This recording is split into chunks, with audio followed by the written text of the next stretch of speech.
In the last episode we looked at large numbers. This time we're going to look at small numbers.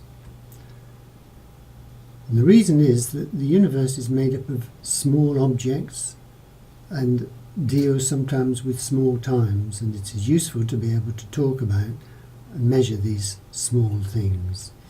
And in fact, at the beginning of the universe we were looking at both the largest and the smallest things at the same time, which is one reason why science cannot explain the beginning of the universe.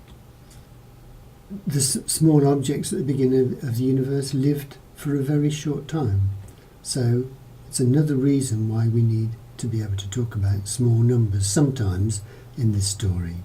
The numbers we're going to talk about are the thousandth part, the millionth part, and the billionth part of a whole. The thousandth part is when you divide something into 1,000 pieces. For example, if you take a meter and divide it into 1,000 parts. Each one is 1,000th of the whole, and in the case of the meter, each one of them is called a millimeter. So the scientific name for thousandth is milli. And this is usually shortened to m. So, for example, a millimeter is shortened to mm. And the way of writing a milli is 10 to the minus 3. That's 1 with the decimal point shifted to the left 3 times. So let's look at some examples of milli. 2 millimeters is about the size of a grain of sand. 2 milliseconds is the time for a fly to flap its wings. And 2 milligrams is the weight of a small mosquito. Now let's look at the next size down, a millionth, which is 1,000th part of 1,000th. We divide something into 1,000,000 pieces.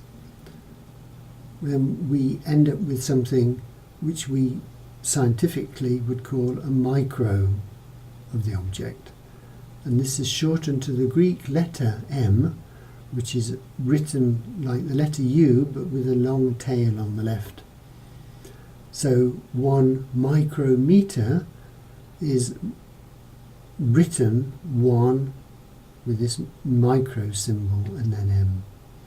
So a micrometer is 1,000,000th part of a meter. It's sometimes called a micron, special name for micrometer. And the scientific way of writing this is 10 to the minus 6. That's 1 with the decimal point moved 6 places to the left. So some examples of micro. A human hair is about 50 micrometers thick. The time for light to travel 1 kilometre is about 3 microseconds. And 1 microgram is about the mass of a human egg cell. The next number down, 1,000th part of a micro, a billionth. So we divide something into 1 billion pieces. The result is given the scientific name nano, and the abbreviation for that is N. So a billionth part of meter is called a nanometer with the symbol NM. A scientific notation is 10 to the power of minus 9. Decimal point shifted 9 places to the left, starting with the number 1, shift the decimal point. So some examples. 1 nanometer is about the size of 10 atoms. Each atom is 1/10 of a nanometer, roughly. A nanosecond is the time for light to travel 300 millimeters, which is 1 foot, the size of a piece of paper. Light takes 1 nanosecond to travel that length. And the same time it takes for a modern computer central processing unit to make 1 cycle. Thank you for watching.